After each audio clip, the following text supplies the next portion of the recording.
hay ciertas cosas que solo la vida te enseñan. Para dirigir esa obra tienes que haber vivido, pero no quiere decir que no la puedas dirigir. Pero ahora que lo veo, 20 años, 2 décadas después, coincido que la música, entre más vives, entre más creces, pues más profundidad adquieres. Cuando uno observa una orquesta, en cuestión de segundos o minutos, puedes observar toda la interacción humana que sucede en cualquier agrupación, ya sea una empresa pequeña, grande, una orquesta, y sin hablar. Entonces ahí te puedes dar cuenta cuando hay comunicación, confianza, cuando la gente está siendo respetuosa, cuando viene preparada, qué tan fuerte está el individuo versus el grupo. Ay, Dios mío, la Orquesta Imposible, así, todos los conciertos que tenía, cancelado, y de repente, ningún concierto. Tengo los contactos que tengo en mi teléfono. Entonces no puedo quedarme aquí. Y al mismo tiempo surgían muchos intentos de orquestas virtuales. Y fue bonito. Eso nadie lo va a ver en cuanto acabe la pandemia, ¿no? Entonces dije, ¿cómo podemos lograr hacer una obra de arte a la distancia? Hola y bienvenidos a un nuevo episodio de Cracks Podcast. Yo soy Osotrava y entrevisto cada semana a las mentes más brillantes para dejarte algo único y práctico que puedas usar en tu vida diaria. Hoy tengo como invitada a Alondra de la Parra. La puedes encontrar en Instagram como @AlondraDLP. Alondra es una reconocida directora de orquesta mexicana.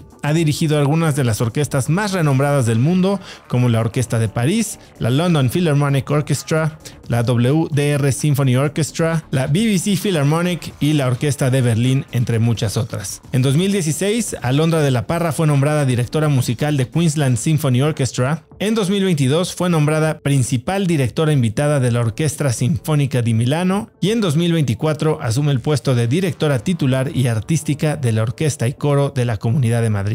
Alondra creó y dirigió el proyecto The Silence of Sound y es fundadora y directora del festival Pash GNP, celebrado de manera anual en el Caribe mexicano. Con el proyecto educativo Armonía Social, Alondra ofrece a niños de la región de Playa del Carmen y la península de Yucatán educación musical integral y totalmente gratuita. Hoy, Alondra y yo hablamos de la similitud entre una orquesta y una empresa, de sufrir lo suficiente y de lograr proyectos imposibles. Espero que disfrutes de esta muy entretenida y muy ilustrativa plática con Alondra de la Parra. Aló, bienvenida a Cracks Podcast. Muchas gracias, Oso. Qué gusto saludarte. Qué orgullo tenerte. La última vez que te vi fue aquí en el Auditorio Nacional en Olé el año pasado. Fui con mis hijos, fue una experiencia increíble. Y bueno, tu carrera ha sido una que ha impactado la vida de miles y miles de personas a través de la música. Y me gustaría arrancar por escuchar la historia de aquel festival que tú y tu papá organizaron en Vermont cuando eras chiquita. Sí. El festival The Stowe Music Festival.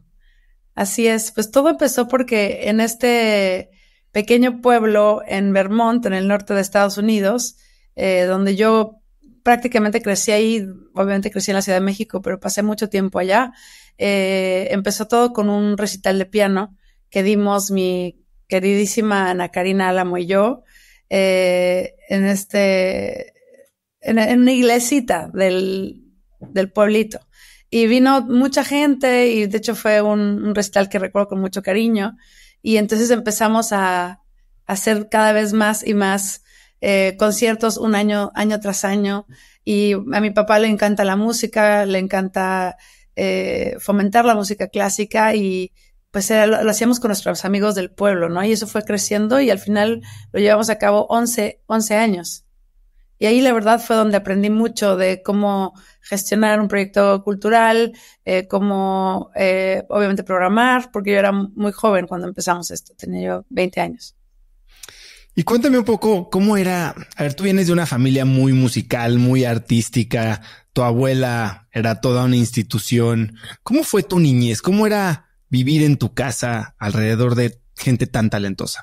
Pues mira, sí, sin duda mi abuela fue un ejemplo de el uso de la imaginación tremendo, ¿no? Porque mi abuela con sus historias, con su pluma, creaba mundos y bueno, tener una abuela que siempre me estaba contando historias siempre era maravilloso. A todos los nietos nos tenía siempre al borde del ataque de nervios con lo que iba a pasar en la historia.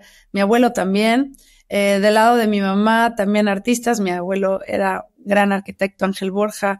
Entonces, arquitectos, actriz, mi tía, mi madre socióloga, y mi papá escritor, mi hermana escritora, mi hermano actor. Entonces, al final, sí es una familia de mucho arte y que siempre, todas las reuniones familiares se hacían alrededor de una guitarra o un piano en ambos casos, ¿no? En el lado de mi mamá y en el lado de mi papá. Y creo que eso fue, sin duda, tierra fértil para que yo despertara esta curiosidad desde muy niña. Y pues era una niña, y sigo siendo una niña muy curiosa, y siempre me metía en todo tipo de actividades, ¿no? Que sí, actuar, cantar, bailar, bailé muchos años ballet, flamenco también, y por supuesto la música desde muy niña, tocando instrumentos, en orquestas de niños. Después empecé a tocar el piano a los 7 años y luego a los 3 el cello, y bueno, así. Entonces, aunque no era una familia de músicos profesionales, tuve la suerte de crecer en una familia que ama la música. ¿Y en qué momento nace en ti la idea de algo que para mucha gente joven ni siquiera es conocido, ¿no? De dirigir una orquesta. Yo iba a muchos conciertos de niña. Mis padres me llevaban a la Sala Nesa, a muchos conciertos de todo tipo. Y la orquesta era lo que más me llamaba la atención. Los sonidos de la orquesta, la diversidad de los instrumentos y sobre todo el repertorio. La fuerza de un grupo de gente expresándose al mismo tiempo para crear esta masa sonora que te conmueve. Y yo no lo podía explicar con esas palabras cuando era niña, pero era algo que me llamaba muchísimo la atención. Y recuerdo que mis obras favoritas de escuchar no eran las obras para piano o los cuartetos, que también me gustaban, sino las sinfonías. Entonces ahí me entró como una curiosidad muy grande y empecé a entender qué es lo que hacía el director de orquesta. Y dije, quizás eso lo puedo hacer, ¿no? Porque siempre tuve muy buen oído y yo iba a los conciertos y entendía qué es lo que estaba pasando, ¿no? Si algo fallaba, lo podía detectar y me iba pensando, en los conciertos salía pensando qué pasó con este instrumento y demás. Tenía como ese instinto, pero no sabía cuál era la vereda, el camino para lograrlo, porque pues no había en ese entonces, y bueno, hay pocas escuelas de dirección de orquesta en México. ¿Y cómo es que encuentras el camino? ¿Cómo encuentro el camino? Pues estudiando, ¿no? Más horas en el piano, más horas en el cello, preguntando, buscando. Y de ahí me entra la inquietud de irme a una escuela en donde pudiera dedicar la mayor parte del tiempo a la música. Y ahí fue donde pasé un año en Inglaterra, en un colegio que tenían un programa musical muy, muy grande, muy fuerte, y ahí podía dedicar gran parte de mi tiempo a la música. Cantaba en el coro, tocaba en la orquesta y me volví la asistente, la ayudante del maestro de música. Y ahí fue donde realmente di el salto, y tenía 15 años y me di cuenta que podía vivir en la música, ¿no? Y cuando regresé a México fue un shock, porque regresé a mi prepa, el Colegio Madrid en ese entonces, que me encantaba y todo, pero no, yo decía, ¿qué estoy haciendo aquí todas estas horas cuando las quiero estar pasando, avanzando como músico, ¿no? Y entonces ahí decido irme estudié unos años en el CIEM, en el Centro de Estudios Musicales, porque pues era la escuela en ese entonces que mejor nivel tenía, a nivel entrenamiento auditivo, composición, análisis, contrapunto, y tomé todas esas bases como bases para dirigir, no pensando en componer, sino en dirigir. Después me mudo a Nueva York en búsqueda de empezar ya mi carrera, y ahí yo sabía que no podía entrar directamente a la carrera de dirección, sino tenía que primero pasar por ser intérprete, y entonces entro a la carrera en Manhattan School of Music como pianista. Me preparé, fue muchos años de preparación y muchas horas para entrar como pianista, y entonces hice la licenciatura en piano y después la maestría en dirección de orquesta, pero pues eso significó pues mucho sacrificio sin duda, porque para avanzar en cualquier instrumento tienes que dedicarle muchas horas, y eso significa perderte de otras cosas, pero vale la pena. Háblame de cómo conociste a Kurt Masur. Kurt Masur, mira, fue justamente en Manhattan School of Music. Estábamos ahí en la escuela y se anunció un curso de dirección de orquesta, Y yo en ese entonces era estudiante de undergraduate, de licenciatura en piano, y aspiraba a la dirección de orquesta, y de hecho trabajaba con una orquesta amateur en las tardes ayudando, de ayudante, de manera gratuita, voluntaria. Y de repente, pero tomaba mis clases, ya empezaba a tomar clases de dirección de orquesta.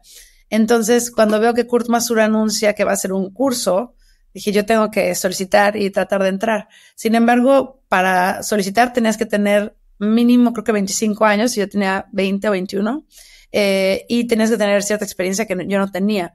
Entonces, bueno, yo dije, ¿qué más da? Voy a mandar el video, y mandé un video de lo poco que había yo dirigido con esta orquesta comunitaria en Nueva York, la New Amsterdam Symphony Orchestra, y para mi gran sorpresa me admitió en el curso, porque solo admitía creo que 10 y solicitaban de todo el país, en fin.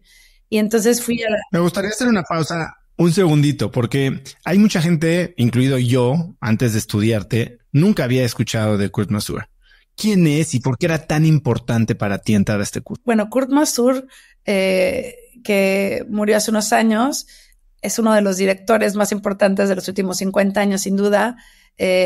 Alemán, era el director de la Leipzig Gewandhaus Orchestra, que es una orquesta muy importante, el director de la New York Philharmonic, y entonces era una figura muy importante, lo sigue siendo, lo seguirá siendo, y da este curso, y todo el mundo decía, no, bueno, aquí te come vivo, ¿no? Se come vivo a los estudiantes porque es muy duro y hasta puede ser cruel, despiadado. Entonces, cuando me acepta, recuerdo que había otros estudiantes más grandes que yo, bastante más grandes que yo, como 10 años más grandes que yo, que estudiaban dirección de orquesta, y vieron mi nombre ahí y se voltearon y me dijeron, tú, seguro esto es un error, deberías de ir a la oficina y decir que fue un error, ¿no? Porque aparte ni siquiera tienes la edad ni la experiencia y esto tiene que ser un error. Entonces, yo dije, bueno, entonces fui a la oficina a decir, creo que fue un error. Y salió la vicepresidenta de la escuela a gritarme que cómo se me ocurría decir que fue un error, que me fuera mejor a mi dorm, a mi dormitorio, a estudiar. Y entonces eso fue un gran favor que me dijo, vete a estudiar en vez de decir que esto no fue. Y si fue un error, pues qué buen error, así que corre. Entonces me puse a estudiar, y como yo sabía que estaba en desventaja porque era mucho más joven que todos, tenía mucho menos experiencia que todos, yo creo que estudié el triple que todos. Y en general esa fórmula se sigue repitiendo durante toda mi carrera. Yo siempre acabé trabajando el triple que los demás porque sentía que tenía que trabajar más fuerte, y después eso daba frutos y sigue pasando así. De hecho, me acabo de levantar del piano hace 5 minutos, tocando una obra que sé que es muy difícil para mí, ni siquiera la tengo que tocar, pero estoy trabajando el triple para tocarlo, y sin ninguna necesidad, ¿no? Entonces, como que yo he desarrollado mucho eso, ¿no? Esa sensación, o sea, nunca me he sentido como que las cosas son fáciles, sino al contrario, tengo que trabajar más fuerte que muchos de mis compañeros. Y después de muchos años y más de ya 2 décadas de ese día, el estudiar fuerte y esforzarte más y más horas, de repente te hace que las cosas empiecen a ser más fáciles, ¿no? Pero en ese momento, volviendo a Kurt Masur, me preparo, entro al curso y todo el mundo me advirtió, te vas a sacar a la primera ronda, o sea, en cuanto te subas a dirigir, te vas a expulsar, ¿no? Yo venía esperando eso. Y para mi sorpresa no, de hecho fue muy amable y me dio la oportunidad de dirigir, y después un poquito más, y acabé dirigiendo siendo seleccionada para el concierto final con él, y acabé después, 2 años después, solicitando otra vez, entrando, y acabé haciendo su curso 3 veces, y se volvió uno de los mentores más importantes de mi carrera. Y en los que me decían que me saliera, los expulsaron en la primera ronda. Entonces era todavía más penoso porque ellos eran los que me habían dicho que debería de salirme, y ellos fueron los que lo sacaron. Entonces, ya te imaginarás, fueron momentos muy sensibles, pero sobre todo ahí aprendí a escucharme a mí misma, ¿no? Y también me empecé a dar cuenta que iba a ser como un leitmotiv en mi carrera y un constante el que la gente dudara de mí y de mis capacidades, y que pues, y siempre... esta duda constante, y que tenía que siempre ver hacia adentro, y la fuerza tenía que llegar de mi relación directa con la música y no de lo que pensara nadie más. Entiendo que una de tus experiencias, porque creo que tomaste este curso varias veces o ibas avanzando y que cada vez que llegabas te exigía más y más y más. Y hubo un momento en que te dijo, esto no es para ti porque no has sufrido lo suficiente.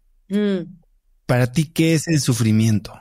Bueno, a él se refería porque estábamos preparando la Sinfonía Patética de Tchaikovsky, que fue su última obra y que es una obra de gran tormento para él, ¿no?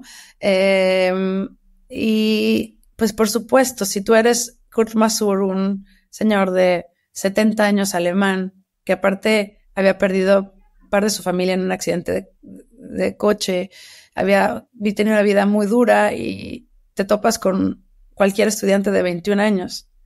Puedo entender perfectamente desde sus ojos que pensaba, tú no has sufrido lo suficiente. De hecho, lo pienso yo ahora y sin duda tenía razón.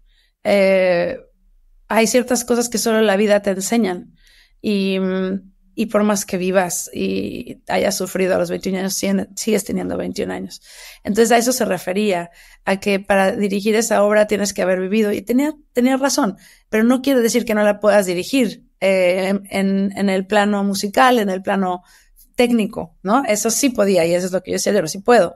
Y la había preparado con gran compromiso y me había metido mucho en la historia, entonces me ofendí mucho en ese momento, porque dije, ¿él qué sabe de qué es lo que yo he sufrido?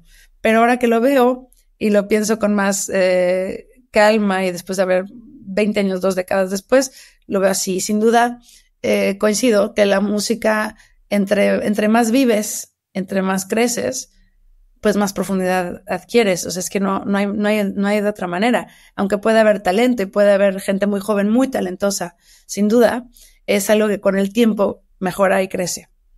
Y que solo las horas de vuelo te dan. Hace un momento decías que durante toda tu carrera te has tenido que enfrentar a estereotipos, a polémicas. ¿Cómo manejas la crítica? Pues mira, ha sido siempre parte tan integral de mi carrera que ya sé que ahí está, ¿no? Es como, yo me refiero a la crítica como una nube, ¿no? Entonces siento que yo siempre voy y mire mi nube. Y mi nube llega, ahí está, siempre. Está tratando de bloquear, de tapar el sol. Y ya encontré la manera de amar esa nube, ¿sabes? Es parte de mi historia. Y a veces la nube crece, y a veces la nube decrece, pero no tiene nada que ver con quién soy ni cómo hago lo que yo hago. Hay veces que si escucho una crítica que me llama la atención, que es una crítica constructiva, aunque sea con la peor intención, hay ciertas críticas que dices, tiene razón, a mí eso me encanta, me nutre, es como, ok, ahí es donde tengo que trabajar y me gusta. Pero también sé que hay un montón de prejuicios y de críticas de mucha gente que simplemente no me conoce.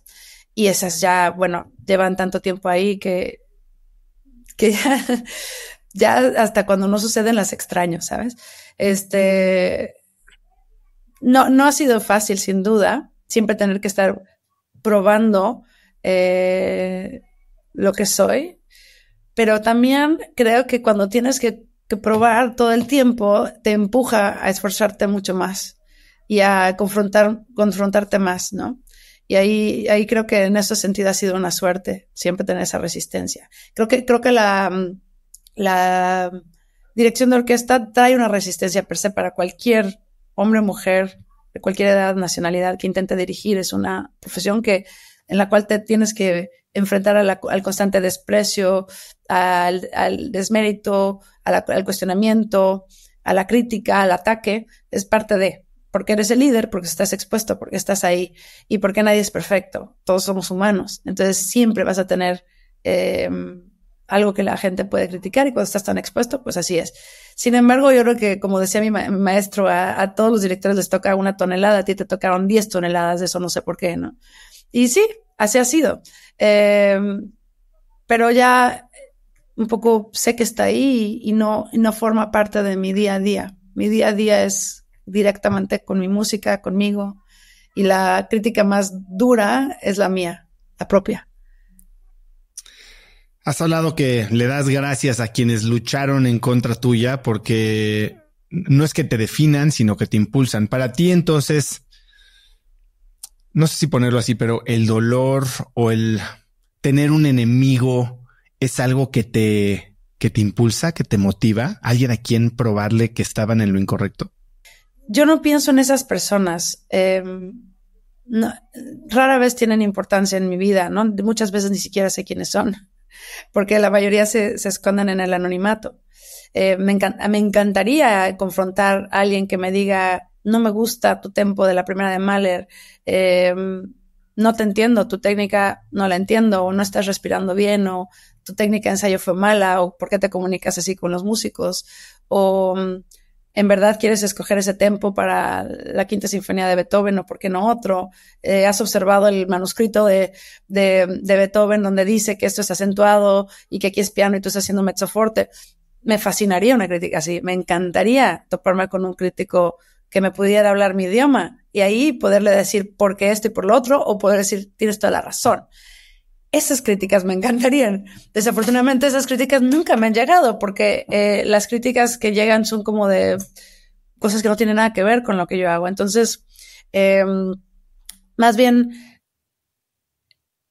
la crítica, cuando alguien te hace una crítica en tu métier, eso sí se aprecia, porque lo que uno quiere es retroalimentación y crecimiento, ¿no? Pero generalmente las críticas son de historias, de fábulas que la gente piensa y que conoce de mí, que no son ciertas, o que asumen, ¿no? Entonces, todo eso no va en mi vida diaria, o sea, no forma parte de mi día. Sin embargo, creo que sí, si alguien, pensando en cualquier persona, todo se le da fácil y nadie resiste, pues creo que hay menos oportunidad de crecimiento a cuando tienes la resistencia. Entonces yo he aprendido a amar esa resistencia. Regresemos un poco a tu tiempo en Nueva York, a este momento en 2004 que formas tu primera orquesta sin tener mucha experiencia y juntas a un grupo de amigos para hacer un concierto. Cuéntame un poco de ese momento. ¿Qué es lo que estabas tratando de lograr? Ese momento fue increíble. Pues todo empieza justo con el curso de Kurt Masur, porque yo estaba como estudiante de piano haciendo el curso de Kurt Masur, y para este curso se juntó una orquesta de los mejores estudiantes de Manhattan prácticamente, que eran gente joven pero realmente muy avanzada, y al ellos ver que Kurt Masur me daba esta oportunidad y no me echaba a la hoguera como todo el mundo había previsto, creo que ahí me gané un poco su respeto. Y eso fue la semilla que me dio oportunidad de fundar la orquesta Mexican American Orchestra, que después se convirtió en la Filarmónica de las Américas. Yo en ese momento observaba las instituciones culturales en Nueva York y en el mundo, y sobre todo las orquestas, y pensaba, ¿dónde están los compositores latinoamericanos? ¿Dónde están los compositores mexicanos? ¿Por qué aquí en la New York Philharmonic solo se toca música europea? ¿Por qué nadie conoce a los compositores que yo conozco? A Revueltas, a Chávez, Villalobos, Ginastera, Chapela, Ortiz, yo qué sé, todos nuestros compositores. Y me parecía que alguien tenía que hacerlo, pero jamás pensé que yo. Era más bien como yo como estudiante decía, ¿por qué es así, no? Y en un momento dado, me acuerdo que del Consulado de México, en Nueva York, me llamaron, yo era estudiante, y me dijeron, sabemos que tú diriges orquestas, ¿por qué no armas un proyecto de un programa mexicano? Entonces dije, genial, sí, vamos a hacer un proyecto de música mexicana. Y entonces armé un programa que incluía el Sensamaya de Revueltas y el danzón número 2 de Arturo Márquez, y una obra nueva de un joven compositor, Ernesto Villalobos, en fin. Y cuando lo presenté me dijeron, uy, no, esto es demasiado caro, no era lo que, o sea, pensábamos que iba a ser algo mucho más fácil. Y yo ya había hecho todo el ejercicio de cómo armaría la orquesta, cómo lo haría, y entonces sí, empecé a buscar la manera y empecé a recaudar fondos para hacerlo. Y entonces cuando se logra, que fue muchísimo trabajo, porque aparte yo estaba yendo a la escuela, a Manhattan School of Music, practicando piano, yendo a mis clases, y en todo mi tiempo libre tratando de armar este concierto, y yo pensé que hacer un solo concierto, y al final lo logramos. Se hace un primer concierto, también cómo llenar un concierto en Nueva York cuando no tienes ni una orquesta que se conoce, ni repertorio que conoce, ni mucho menos una directora que conoce. ¿Cómo lo hiciste? ¿Cómo lo hicimos? Teníamos un sistema, la verdad es que me apoyé en mis amigos de la escuela, que todos eran gente increíble, que después acabó haciendo cosas maravillosas. Y la verdad creo que fue un momento en el tiempo en el que coincidimos gente con muchas capacidades que se complementaban, ¿no? Y entonces me apoyé de mis amigos prácticamente y hicimos flyers y hacíamos una ruta que le llamábamos la ruta del amor, y era ir con los flyers afuera de los conciertos de Times Square, de todos los teatros, de Lincoln Center, de todo, con los flyers, y en vez de dar los flyers así de los conciertos, había que pasarse 5 minutos con cada persona explicando el contexto, ¿no? Entonces, esa era la técnica. Era, no des flyers, sino platica 5 minutos de por qué es importante esto. Música mexicana, compositores mexicanos, jóvenes en una orquesta. Había una obra sobre el fútbol que había compuesto Enrico Chapela, que tenía que ver con la selección mexicana de fútbol. Entonces había mucho que hablar de eso. Entonces nos poníamos a hablar y convertíamos esos 5 minutos en una venta, de alguna manera. Y así lo hicimos. Junto con mi amigo Diego Bucio, con Hilda Elisa Beltrán, que en esa época estaba ahí, me pidió a mi hermano que le diera posada a su amiga Hilda Elisa. Yo dije, ¿qué voy a hacer con esta niña? Y bueno, me ayudó en todo lo que era RP antes de que hiciera lo que ahora ya hace. En fin, fue nos juntamos mucha gente que había otra amiga, Patricia Abdelnour, que tocaba en la orquesta comunitaria, que era violista y me ayudó con la producción y acabó siendo ministra de Cultura de Venezuela. En fin, pero en esa época teníamos todos 20 años. Y resultó que todas las personas que estaban ahí, Cristian Benítez, el pianista, en fin, mucha gente, y Ana Karina Álamo, y entre todos nos ayudábamos para llenarlo, y al final lo logramos llenar. Y yo pensé, bueno, esto es debut y despedida, es un concierto y ya puedo regresar a mis estudios de piano y a lo que tengo que hacer, porque es una locura organizar un concierto, producirlo, llenarlo, en fin, lidiar con todo lo que conlleva eso. Y cuando fue un tremendo éxito esto, todo el mundo me empezó a preguntar después del concierto, ¿y cuándo es el siguiente concierto? ¿Y cuándo es el siguiente concierto? Y yo, ¿cómo que el siguiente concierto? No, esto era todo. Y dijeron, no, es que esto tiene que seguir. No hay ninguna orquesta en Nueva York que haga esto, que haga estos compositores. Se reunió mucha gente latina que necesitaba esto. Entonces ahí vino realmente el reto, que fue cómo construir una orquesta en Nueva York con un perfil de non-profit, que pudiese recibir donativos, que tuviese un board, etcétera. Y entonces eso fue un trabajo. Me acuerdo que regresé al consulado y les dije, oigan, ¿cómo se arma una organización sin fines de lucro? Y me dijeron, sí, aquí tienes. Y me dieron un libro así. Me dijo, pum, léelo, ¿no? Yo, no puede ser. Y así, y eso lo empecé a hacer simultáneamente a que yo terminaba la carrera de piano y empezaba la carrera de dirección de orquesta.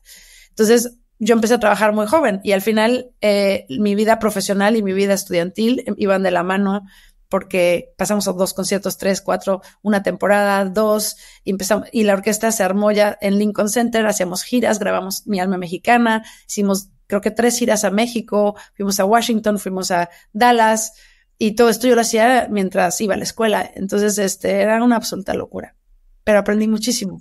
Y hubo un momento en que te enfrentaste también a los anticuerpos de la sociedad y el sindicato de Nueva York te la echa abajo.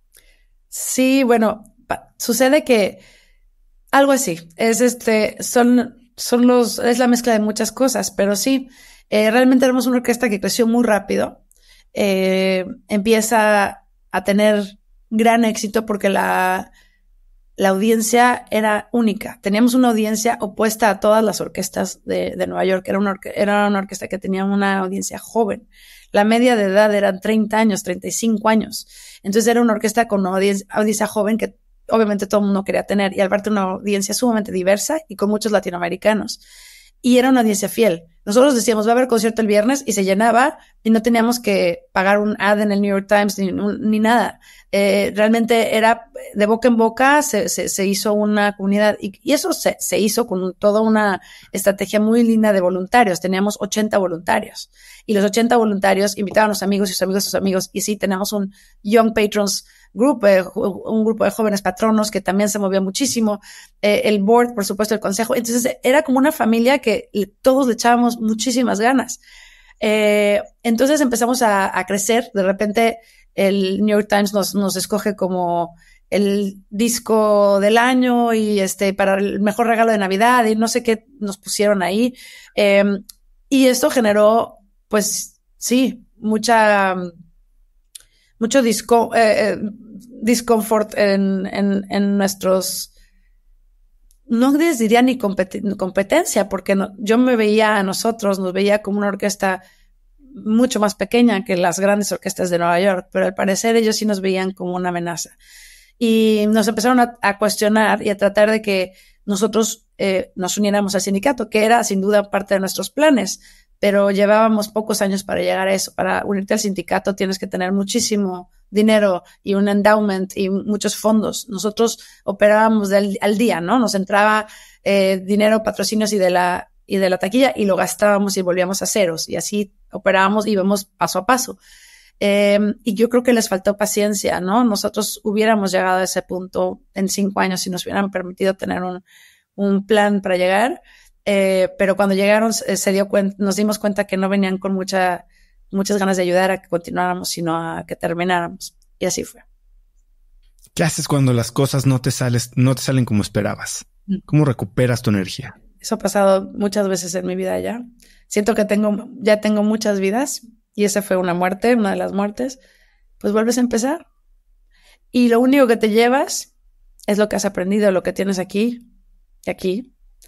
Y esa es la gran fuerza, porque al final a mí me encanta construir y construyo, pero al final es el proceso de la construcción y el aprendizaje de construir lo único que te queda, porque pueden tumbarte el edificio, y me lo han tumbado varias veces, pero lo que llevas dentro, las experiencias, lo que aprendiste, eso te sigue, y la música nadie te la puede quitar tampoco, ¿no? Entonces pues vuelves a empezar. Y entonces ahí me regresé a México y sí fue un momento muy difícil porque yo había puesto mi vida entera en esa orquesta, ¿no? O sea, los músicos eran mis amigos, mis compañeros. Yo no dormía, no tenía fin de semana ni vacaciones durante por lo menos una década. Pero bueno, realmente los cimientos que fueron la Orquesta Filarmónica de las Américas son exactamente los mismos que hoy constituyen y conforman Festival Pax GNP. Es exactamente la misma Londra, pero 10 años después, 20 años después, con mucha más experiencia, pero son los mismos procesos, la misma visión, la misma cultura de hacer equipo que yo forjé a mis 20s y ahora a mis 40 lo vuelvo a aplicar. Y entonces, pues eso es lo que te llevas. Tú dices que dirigir una orquesta es como dirigir una empresa y lo estás hablando ahorita mucho en términos de emprendimiento, ¿no? Hacer equipo, construir algo donde no hay. ¿Qué otras similitudes ves entre lo que haces tú todos los días y alguien que está dirigiendo tal vez una empresa de $1,000 millones? Pues es que son los mismos factores humanos. Cuando uno observa una orquesta, en cuestión de segundos o minutos máximo, puedes observar toda la interacción humana que sucede en cualquier agrupación humana, ya sea una empresa pequeña, grande, una orquesta. Ahí todos los factores salen a la luz y sin hablar. Entonces ahí te puedes dar cuenta cuando hay comunicación, confianza, cuando la gente está siendo respetuosa, cuando viene preparada, qué tan fuerte está el individuo versus el grupo y cómo la colectividad, cuando se llega a ella de manera óptima, respetuosa, preparada, se vuelve mucho más grande el éxito común, el éxito colectivo, que el éxito individual es mucho más grande. Todo lo observas en cuestiones de segundos en una orquesta. Entonces, yo diría que es prácticamente lo mismo que una empresa, solamente que lo que nos sucede a nosotros va a nivel sensorial, emocional y en una línea de tiempo efímera. Se lo lleva el viento, pero estamos construyendo esos lazos, esa comunicación y esos vínculos emocionales y mentales y estéticos en el momento. en las empresas se traducen a otras cosas, pero el comportamiento humano que se necesita para que una orquesta suene bien y el comportamiento humano que se requiere para que una empresa sea exitosa es el mismo. Durante tu carrera, así como emprendedora y como artista, has tomado muchos riesgos y riesgos que tal vez han llegado hasta definir a una nueva generación de directores de orquesta, por lo que también ha sido muy criticada, ¿no? Este tema de interactuar con el público, de explicarle qué es lo que, de no darle la espalda, básicamente. ¿Qué es lo que te llevó a salirte del molde? ¿Por qué intentar algo que iba tan en contra de la convención? Bueno, yo nunca sentí que embonaba en la convención. Es decir, o sea, si yo pensaba en los directores de orquesta que yo conocía cuando yo estaba empezando a dirigir, pues no había nadie que yo quisiera o pudiera copiar, ¿no? Y creo que eso fue muy bueno, porque como directores jóvenes siempre hay una tendencia a copiar a los grandes maestros. Y yo no podía, porque para empezar no había ninguna mujer que yo pudiera copiar, ¿no? Entonces, y copiar a un hombre pues ya era raro. Y por otro lado, tuve la gran suerte de tener a un gran maestro, Kenneth Kisler, que de hecho sigue siendo mi maestro. Hoy tengo mi clase a las 9 de la noche. Sí. Y él fue a mis 19 años que me empezó a dar clase. Me dijo, este trabajo es de servir. Se trata de servir. No, nada más, ¿no? Entonces yo escuché eso muy temprano y eso fue muy importante. Entender que mi labor es de servitud, no de otra cosa. Entonces ya ahí la idea del maestro y de la jerarquía que se llevaba a cabo y se sigue llevando a cabo no me cuajaba, y yo definitivamente creí en esta filosofía. Y me pareció que tenía todo el sentido. Nosotros como directores estamos ahí para ayudar a los músicos a la música a que suceda de la mejor manera, y estamos ahí sin un instrumento en la mano precisamente para poder ayudar, ¿no? Somos los que tenemos la máscara de oxígeno ya puesta y estamos ayudando a todo el mundo. Entonces, eso fue lo primero. Entonces, ya ahí yo ya no encajaba, porque mi filosofía de la dirección es completamente opuesta a la convención, ¿no? Y creo que ya hoy en día en mi generación y las generaciones que vienen hay mucho más directores de orquesta y directoras que lo ven de la misma manera que yo, pero en esa época no. Por otro lado, cuando yo era niña que iba a los conciertos, me sentaba a ver el concierto, a los músicos, y me molestaba mucho esta rigidez con la que se sentaban de lado sin voltear a ver al público, tocaban muy bien, muy bonito, y luego ni siquiera volteaban al público y se daban la vuelta. Y yo decía, pero no les importa que esté yo aquí o Pepito o Juanita. O sea, me sentía como ignorada, y eso me hacía sentir una distancia muy extraña. Y entonces yo ahí, desde que empecé a hacer conciertos desde muy joven, me interesaba mucho romper esa cuarta pared y hacer a la audiencia que se sintiera vista. Porque al final de cuentas es una parte esencial de la alquimia del concierto, es el público. De hecho, el último intérprete es el público.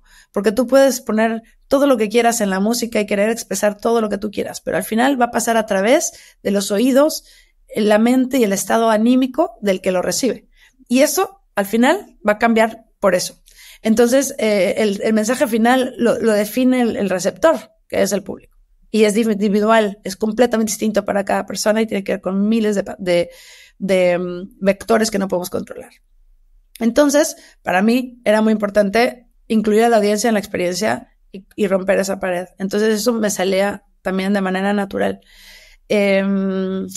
También las mismas líneas, ¿no? Las líneas entre qué es lo popular y qué es lo clásico y qué es esto y qué el otro. O sea, esas líneas no entiendo. Yo creo que a la sociedad siempre nos ha gustado meter a todo en cajones, ponerle etiquetas a todo, ¿no? Esto es con esto es esto y no es esto, ¿no? Y realmente pues es muy complicado, porque hay muchas cosas que son muchas cosas y hay muchas cosas que brincan de cajón en cajón, y hay cajones que se deslizan y otros se deslavan y otros se deshacen y otros se desmoronan, y entonces esos cajones a mí yo nunca los entendí en la parte de la música, porque ¿quién hubiese sido Gustav Mahler sin la música popular, la música que se cantaba en en las calles y que tomó canciones y las puso completamente íntegras dentro de una sinfonía. ¿Quién hubiera sido Mozart sin la música de la calle turca, sin las marchas, que hubiera sido Mahler también sin lo que escuchaba en la naturaleza y todas estas llamadas de cacería que se escuchan a lo lejos? ¿Qué hubiera sido Dvorak sin el folclore checo? ¿Qué hubiera sido Piazzolla sin el tango? ¿Qué hubiera sido Bartók sin la música del este de Europa, nativa de los pueblos? ¿Qué hubiera sido Carlos Chávez sin los indios yaquis? ¿Qué hubiera sido Bernstein sin el jazz? ¿Qué hubiera sido Gershwin sin el jazz y la música afroamericana? Nada, o sea, ¿no? ¿Y qué hubiera sido los Beatles sin Bach? ¿Qué hubiera sido los Beatles sin Beethoven? Nada. Entonces, y la lista sigue, ¿no? O sea, no existe prácticamente ninguna obra, me atrevería a decir, que no tenga la influencia de lo popular, y ninguna obra popular que no tenga la influencia de lo clásico, de cierto tiempo para acá, ¿no? De ciertos siglos para acá. Entonces, por eso es que no entendía yo por qué teníamos que poner las cosas en cajones. Lo sigo pensando así. Y entonces eso también me salía de manera natural. Y también yo creo que mi simple curiosidad, porque si tú me invitas a un concierto y me dices, te invito a un concierto donde vamos a hacer pura música de Brahms. Amo Brahms. Es de mis compositores favoritos. Pero de verdad no sabes la pasión que siento por Johannes Brahms. Pero si me invitas a un concierto de puro Brahms, yo creo que no iría. Porque es como si te invito a comer y te digo, va a haber caldo de carne, asado de carne, postre de carne, arroz con carne, y cuando llegues a mi casa, lo primero que te vas a dar bolitas de carne, pues no vas. O sea, dame una ensalada, dame una sopa y preséntame la carne. Es lo mismo, tiene que haber contraste. Y para que algo brille, tiene que haber el contraste, ¿no? Esa es mi apreciación estética. Entonces, por eso, siempre mis programas han sido eclécticos, han sido programas que rompen el molde, ¿no? Y eso también me salió natural. Entonces, creo que todas estas cosas, pues era y sigue siendo como yo vivo la música y mi profesión. Y bueno, en el camino, evidentemente, hay mucha gente que no le parece, porque es muy fácil, es mucho más fácil no mover nada, no cambiar nada. Y el cambio o el cuestionamiento, el establishment, a lo que llevamos haciendo porque así se ha hecho durante siempre, da seguridad. Y es como así quiero que sea mi concierto. Y por supuesto, si llega alguien y lo cuestiona, pues hay ansiedad, ¿no? Entonces a mí me ha tocado generar esa ansiedad. Y hablando de que muchas cosas son muchas cosas, otro de los riesgos grandes que tomaste en un momento muy complicado, y yo creo que, es más, te he escuchado decir que no habías dimensionado a lo que te estabas metiendo, fue el proyecto de la Orquesta Imposible. Ay, Dios mío, la Orquesta Imposible, sí. Pienso en ese proyecto y me da mareo, ¿sabes? Como Siegfried en las óperas de Wagner, que se conocía por no conocer el miedo. Y como no conocía el miedo, pues hacía todo lo que hacía. Yo siento un poco que así me pasó a mí con la Orquesta Imposible. No sabía en lo que me estaba metiendo. Y ahora que lo sé, que sí conozco lo imposible, si lo tuviera que hacer ahora, diría no, gracias, ¿no? Pero estoy muy contenta de haberlo hecho y aprendí muchísimo. Pero es el proyecto más complejo que he hecho, sin duda. ¿De dónde sale? Bueno, sale estoy en la pandemia y de pronto todos los conciertos que tenía, igual que todos mis colegas y toda mi industria, tienes programado 2 años adelante lo que vas a hacer y está el calendario lleno y de eso vives, ¿no? Vas una orquesta, la otra, etcétera. Y de repente cancelado y de repente ningún concierto. Eso quiere decir que no tienes trabajo en lo absoluto. No tienes que ir a ningún lado, no vas a tener ningún ingreso en los próximos no sé cuántos años, porque no sabes cuánto va a durar esto, una incertidumbre loquísima, y lo único que te queda es estar dentro de tu casa, en la expectativa, y con mis hijos, que eso sí fue muy bonito, por supuesto, y de repente dije, creo que la única orquesta que voy a dirigir son mis hijos que le pegaban a los trastes, ¿no?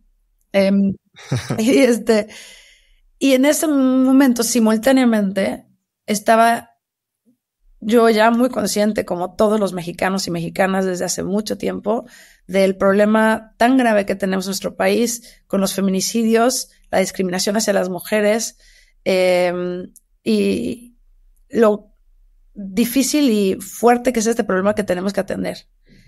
Y yo ya venía padeciendo de esto mucho tiempo, junto con todas mis hermanas y hermanos mexicanos que pensamos en esto, y no sabía qué hacer.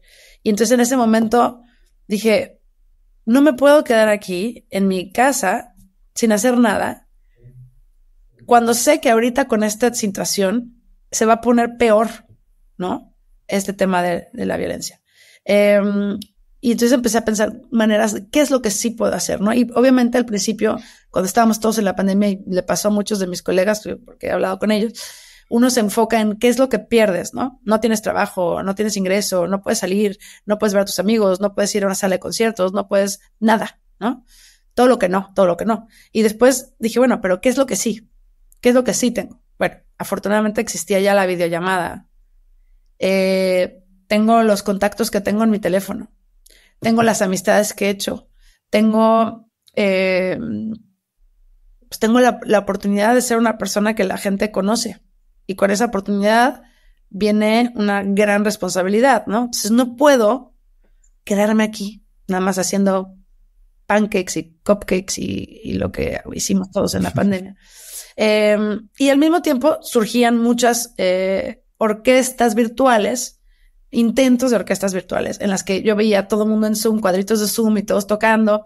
Y fue bonito, pero yo decía, eso nadie lo va a ver en cuanto acabe la pandemia, ¿no? Entonces dije, ¿cómo podemos lograr hacer una obra de arte? Una verdadera obra de arte a la distancia. Y ese fue como la idea de la Orquesta Imposible. Y entonces empecé a llamar a los más grandes músicos con los que yo había trabajado, a Maxim Vengerov, uno de los grandes de este siglo, a Paquito de Rivera, a Rolando Villazón, a Sarah Willis, a Albrecht Meyer, a Manuel Pajud, a Guy Bernstein, que es mi vecino aquí, está aquí en Berlín. Y todos, para mi gran sorpresa, y muchos más, estaban en la misma situación en su casa, preocupados de no tener nada que hacer, con tiempo en sus manos. Y entonces les dije, ¿qué opinan de hacer esto? Y para mi gran sorpresa me dijeron que sí.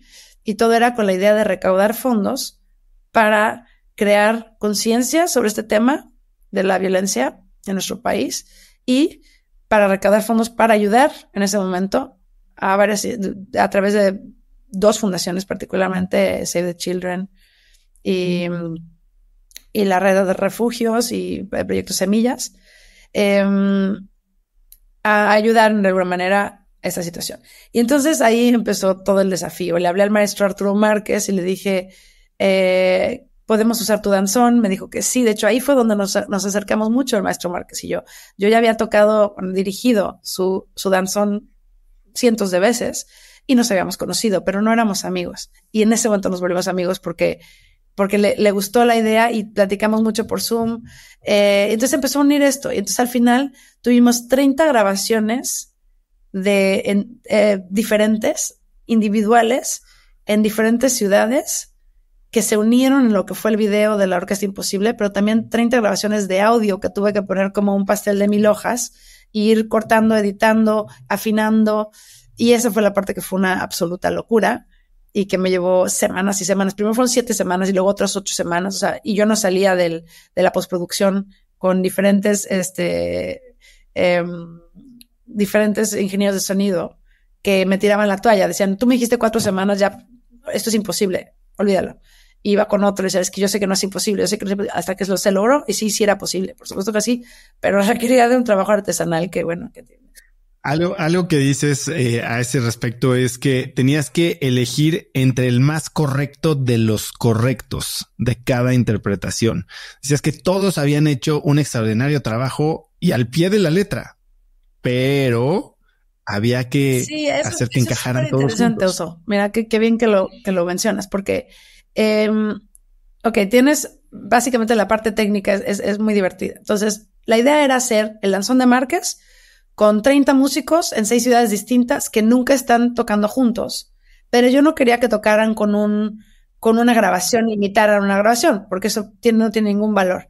Quería que se hiciera una nueva interpretación fresca, real, lo más real sin estar en el mismo lugar al mismo tiempo. Entonces, para eso, ¿qué fue lo que hice?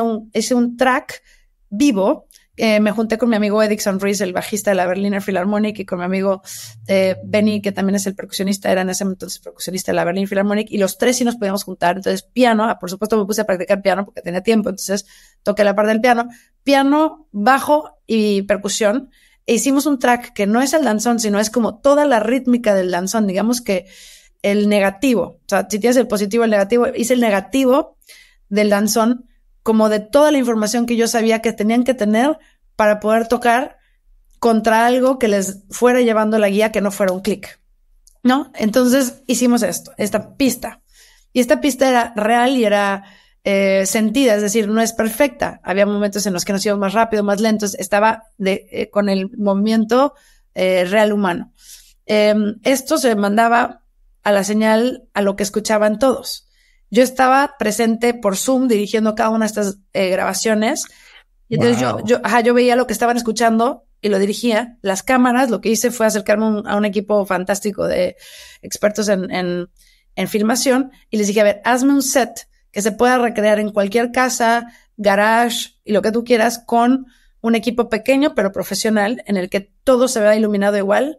Entonces teníamos el modelo de la cámara, la colocación de la luz, el tipo de micrófono, la colocación del micrófono, y eso lo replicábamos en todos los lugares con diferentes equipos. Y yo estaba en el Zoom diciéndole, no, esa no es la luz, tiene que ser la B12, no sé.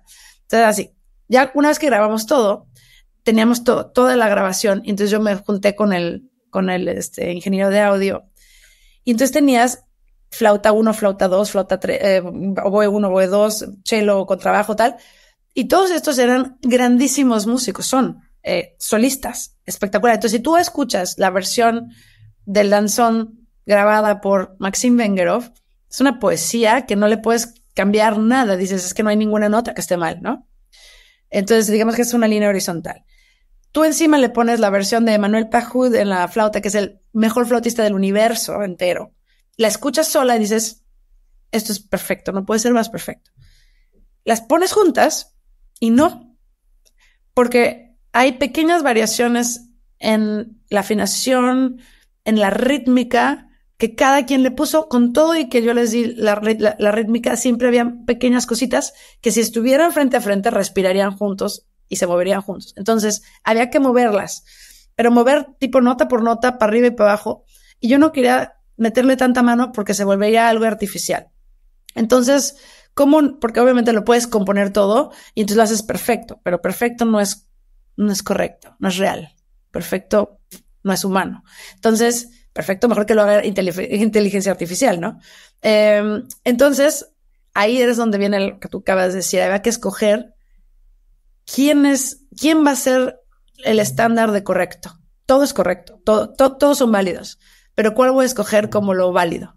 Y eso era arbitrario, lo que más me sonaba a mí, pero todo era válido. Entonces, cuando dices, bueno, la de la flauta va a ser el la correcto. Entonces, todo lo tenía que mover a ese la. Y no quería decir que lo más a hacer fuera incorrecto. Entonces, fue un trabajo realmente increíble y creo que no lo hubiera podido hacer con ninguna otra obra. Es realmente el danzón de Márquez que lo he dirigido tanto. Yo les digo a mis hijos de broma que yo estoy muy cansada de dirigir el danzón, pero creo que el danzón ha de estar mucho más cansado de mí. Y cuando abro la partitura del danzón a decir, ¡ay no! Otra vez, ahí viene esta. Entonces creo que como es una obra que conozco por derecho, por revés, pude llegar a ese nivel de nerd, porque incluso hicieron arreglos que bien dices que si el maestro hubiera estado muerto, los hubieran acribillado, y que gracias a que él estaba vivo y trabajando con ustedes y había aprobado los diferentes arreglos, pudieron hacer algo diferente. Sí, porque él nos dio permiso de, por ejemplo, cambiar el principio para que se tocara en saxofón soprano en vez de clarinete para Paquito. Y lo interesante fue que Márquez me dijo, yo siempre lo pensé para sax soprano. Yo le dije, ¿qué piensas que lo pongamos en sax soprano? Y me dice, yo siempre quise sax soprano, pero lo puse en el clarinete porque las orquestas no tienen saxofón normalmente, ¿no? Pues lo ponemos en el sax soprano. Yo quería un solo para 2 chelos porque teníamos a Lisa Weilerstein, a Jan Fogler, 2 super chelistas, y no hay solos de chelos, entonces, en el danzón. Entonces, podemos cambiar esta parte del fagot para, sí, luego tenía 4 superestrellas del violín. Entonces no le podía dar el solo del violín a uno. ¿A quién se lo das? Entonces le dije, ¿podemos volverlo un cuarteto? Sí. Entonces así fue. Y lo fuimos tejiendo y la verdad quedó esa versión espectacular.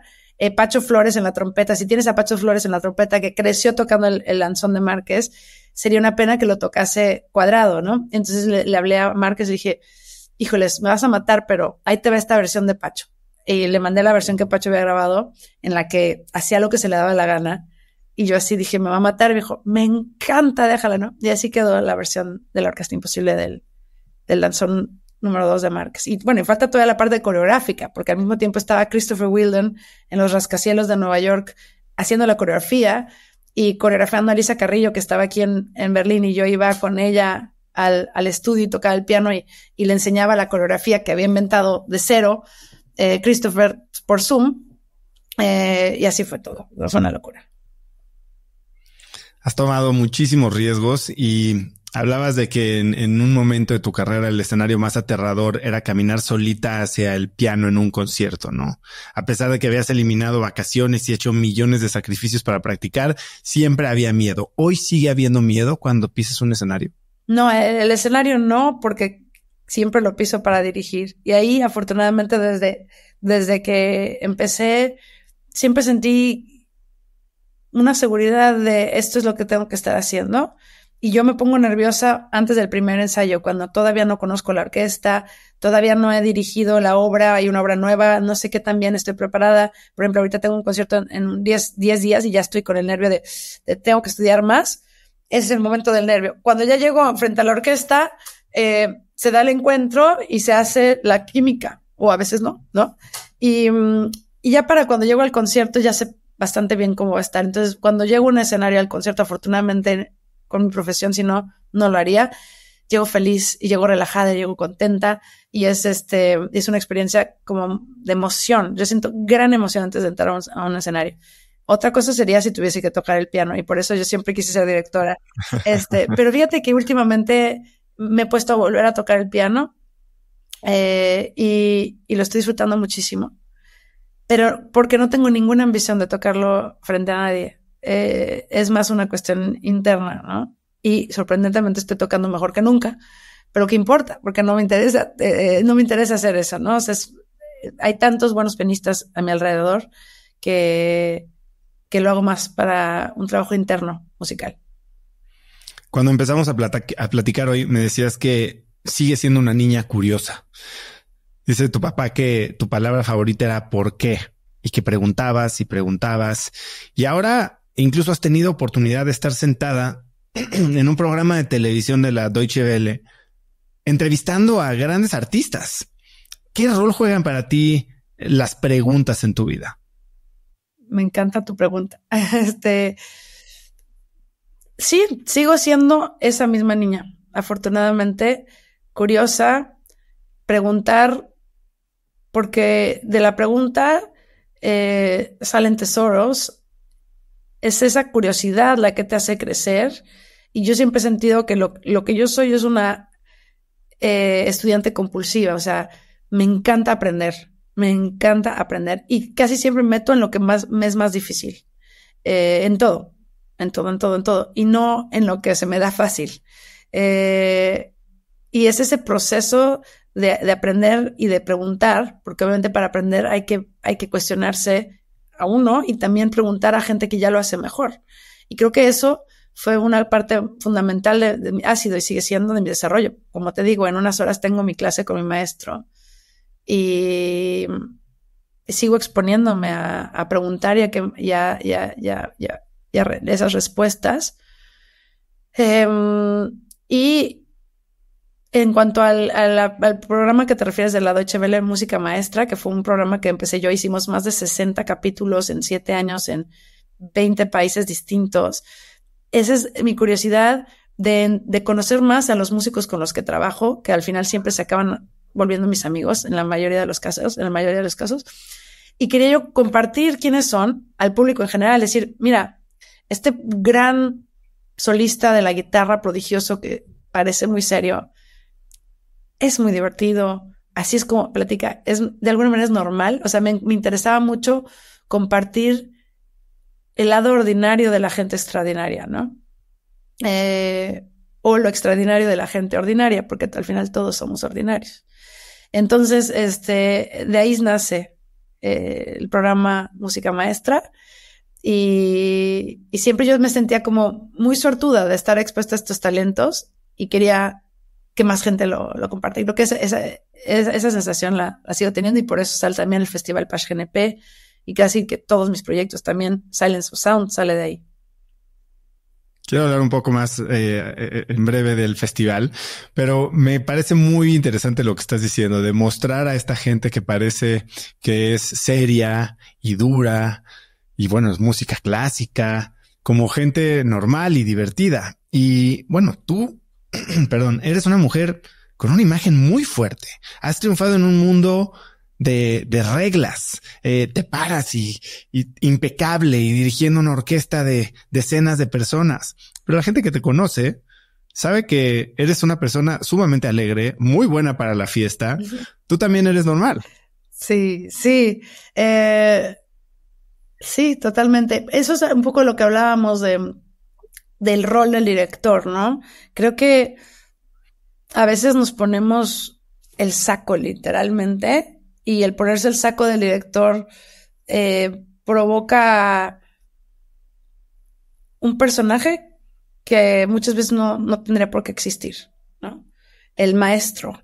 Yo a veces pienso que eso del rol del maestro lo único que hace es matar al niño o a la niña. Porque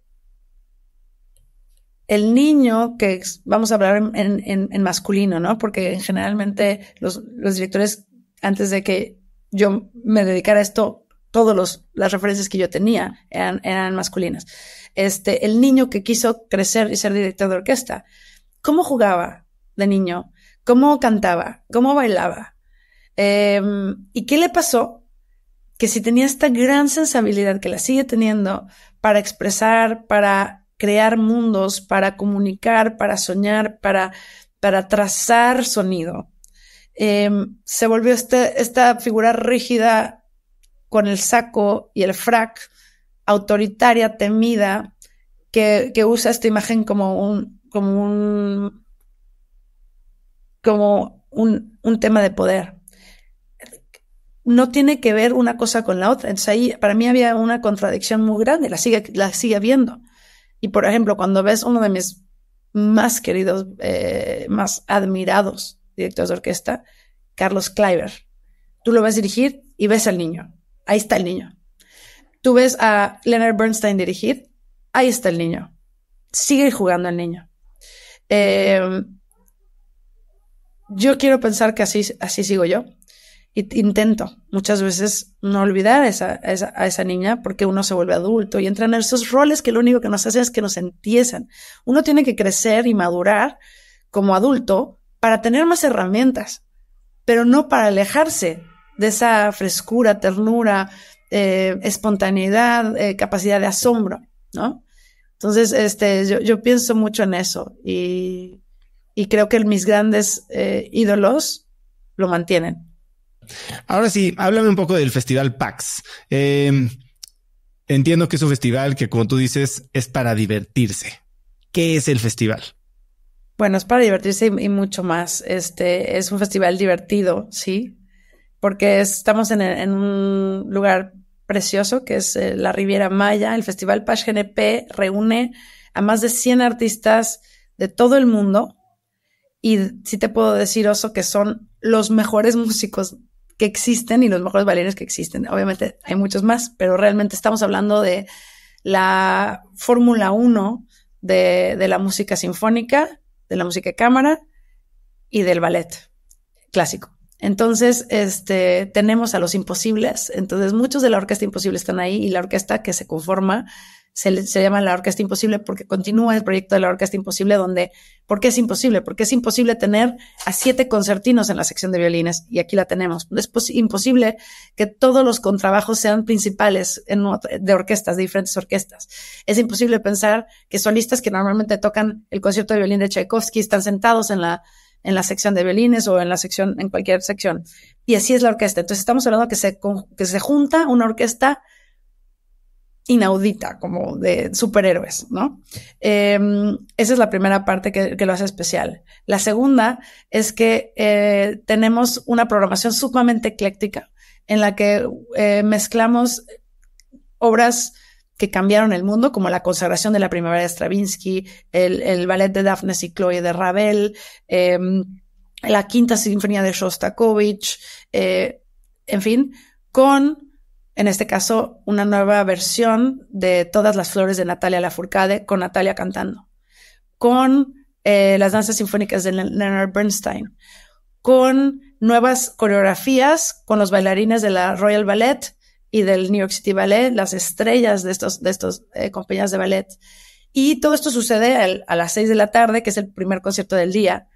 Antes hay ciertas charlas con los músicos, artistas que invitamos, y después te vas a cenar en este precioso lugar que es el Hotel Xcaret Arte, y puedes cenar, y más noche, a las 11 de la noche, viene la serie que llamamos el Dark Side. Y el Dark Side, el lado oscuro, es los mismos músicos que tocan en la parte, digámosle, más formal, que no es formal, tocando la música que no sabemos que tocan. Es decir, tango, musette, salsa, merengue, sin formalidades. Jazz. Sí, todo, porque yo me he dado cuenta que la mayoría de los músicos con los que trabajo en el escenario clásico, en los escenarios de todo el mundo donde me toca trabajar, les preguntas y tienen un lado que no muestra, un lado B. Y le llamo el dark side, justamente haciendo un poco burla a estos cajones en los que siempre nos quieren meter, ¿no? Si tocas el concierto de violín de Mendelssohn, no es posible que toques bachata, ¿no? ¿Por qué? Si tocas el concierto de Dvorak de cello, es imposible que sepas tango. ¿Por qué? En fin, entonces ese es el dark side, es como el lado que normalmente no quieren que muestres. Pues aquí, en este festival, claro que sí queremos que lo muestren, al contrario, le hacemos toda una serie a ese lado B, a ese lado oscuro. Y solo es una serie de conciertos muy hermosa, a la luz de la luna, a las 10:30 de la noche. Entonces, tienes 2 conciertos todos los días, también música de cámara, tienes charlas con los músicos, con los bailarines, y la experiencia de estar todo el tiempo en este lugar precioso que es en la Riviera Maya, en el Hotel Xcaret Arte, disfrutando, conviviendo con los artistas. Entonces también ahí se rompe mucho el muro entre la audiencia y el público. Un poco todo lo que venimos hablando, Oso, en este maravilloso podcast, y agradezco tus preguntas. Todos los ingredientes que yo vengo aprendiendo, fomentando, creando en los últimos 20 años de carrera, porque ya llevo más de 20 años de carrera, que es una locura, están en Festival Page GNP vivos. Y también, por supuesto, mi compromiso por la enseñanza y la infancia. Entonces hemos desarrollado este proyecto que se llama Armonía Social, donde le damos clases a niños y niñas ya en 3 estados. Estamos en Yucatán, en Chiapas y Quintana Roo. Ya son 150 niños que reciben clases de instrumentos orquestales todas las semanas a través de mi fundación durante todo el año, y ellos llegan a Festival Page GNP a culminar su proyecto recibiendo clases de todos los imposibles y tocando en la orquesta con nosotros, conmigo, y siendo parte de este festival. Entonces esta es la 3ª edición del festival y estoy muy emocionada. Va a ser del 26 de junio al 7 de julio y la gente puede venir por los 10 días, 5, 3, 2, pueden venir solo a los conciertos si viven en la región, y es una experiencia única y no hay un día igual. Entonces todos los días es el programa diferente. ¿En dónde se puede saber más del concierto, del festival, perdón? www.festivalpage, con doble A, que Page significa música, gnp.com.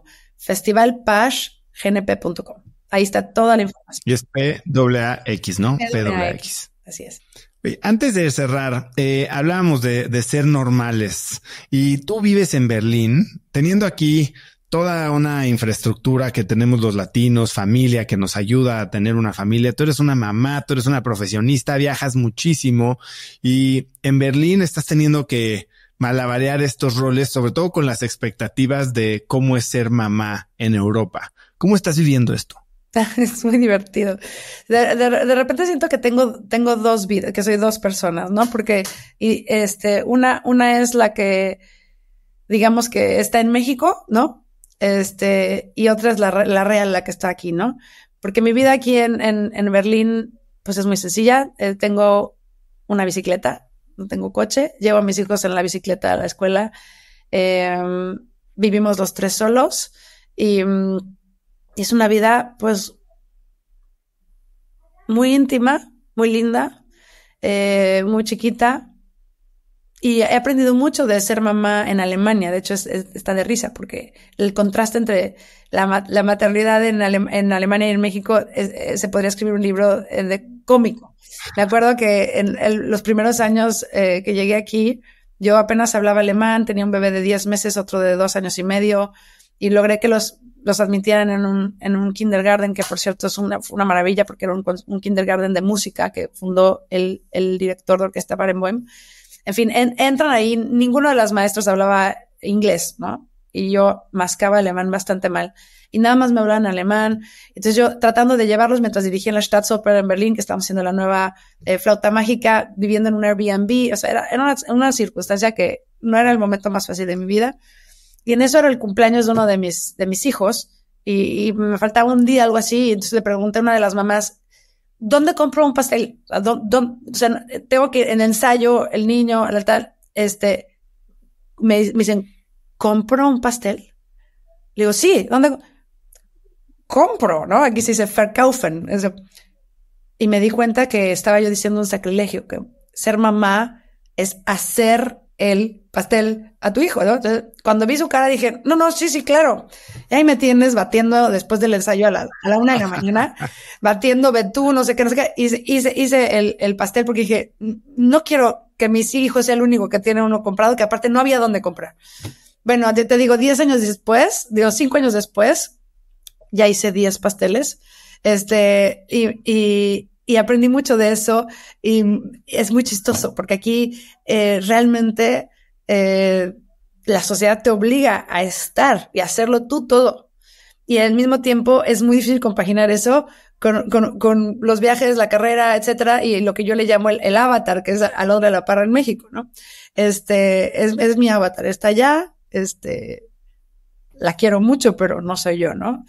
Yo soy la que estoy aquí lidiando con mis hijos que están ahí ahorita, en cualquier momento entran. Y pero me gusta. Yo creo que por eso también para mí era importante, salir de México. Amo mi país, amo mi familia, amo mis amigos allá, amo mi público y voy muy seguido. Pero para mí el vivir una vida, tranquila y pequeña, es muy importante, sobre todo por toda la parte de crear y la música, y tener 2 hijos es muchísimo. Entonces, un poco a lo que me puedo dedicar es a ellos y a la música y muy poquito más, ¿no? Aló, y bueno, pues sé que estás apretada de tiempo y para cerrar me gustaría preguntarte, si pudieras escribir un mensaje en el cielo para que millones de personas lo vieran, ¿qué diría? Respétate a ti y a todos. Yo creo que si todos realmente entendiéramos el respeto profundo, todo se arregla. Respeto a uno mismo, respeto a los demás, respeto al planeta, el respeto real.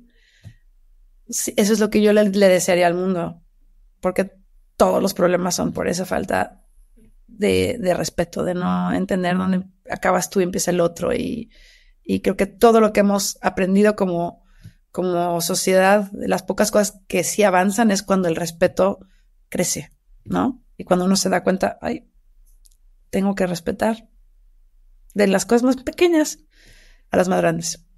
Eso. Aló, pues muchísimas gracias por dedicarnos el tiempo el día de hoy. Eres una crack, es increíble lo que haces. Estoy seguro que el festival va a estar espectacular, como todo lo que has hecho los últimos 20 años. ¿Dónde puede la gente seguirte, saber más de ti? Ya dijiste dónde saber más del festival. Sí, bueno, en mi página de web, alondradelaparra.com, el festival pashgnp.com con AA. Y bueno, ahora empiezo un nuevo capítulo, me mudo a Madrid porque asumo la dirección artística de la orquesta y coro de la Comunidad de Madrid. Entonces también con la ORCAM, que estamos a punto de presentar nuestra temporada, me pueden seguir y me pueden ver en conciertos en Madrid y en España, que empezamos la temporada en septiembre. Y eso va a ser un nuevo capítulo que tengo mucha ilusión de comenzar. Entonces, con la OrCam, en Festival Pach GNP y en mi página donde está todos los conciertos que hago con otras orquestas también. ¿Redes sociales? ¿Tienes alguna favorita? Sí, Alondra DLP, creo que ese es en todos, en Instagram, en Facebook y en Twitter, o ya no sé ni cómo se llama. Pero bueno, te agradezco mucho tu entrevista, Oso. La verdad es que me encanta cuando es como jugar un juego de tenis, y cuando hay nivel del otro lado hace que juegues mejor, y me encantó tu preparación y la manera en la que lo abordaste. Te agradezco mucho. Muchas gracias, Alo, y espero vernos en persona pronto. Espero que sí. Si te gustó el episodio, por favor, compártelo con alguien usando el link cracks.la/283. También sigue Cracks Podcast en Spotify o suscríbete en iTunes y califícanos ahí con 5 estrellas para que más gente nos encuentre. Mencióname en Twitter o en Instagram con la lección que más te llevas como @osotrava, y no olvides saludar a Alondra en Instagram como @AlondraDLP. Puedes encontrar links a todo lo que mencionamos Alondra y yo en las notas del episodio en cracks.la/283. Y antes de irte, no olvides que puedes recibir un correo de mi parte todos los viernes con 5 tips, un correo muy cortito con frases, gadgets, libros, suplementos, artículos, cosas que encuentro en internet que me recomiendan mis amigos o mis invitados y que pueden ayudarte a tener una conversación interesante este fin de semana o a hacer tu vida más productiva, y puedes hacerlo registrándote en Viernes de Cracks. Simplemente ve a cracks.la/viernes, déjame tu email y muy pronto voy a estar en tu inbox. Eso es todo por hoy. Yo soy Oso Trava y espero que tengas una semana de cracks.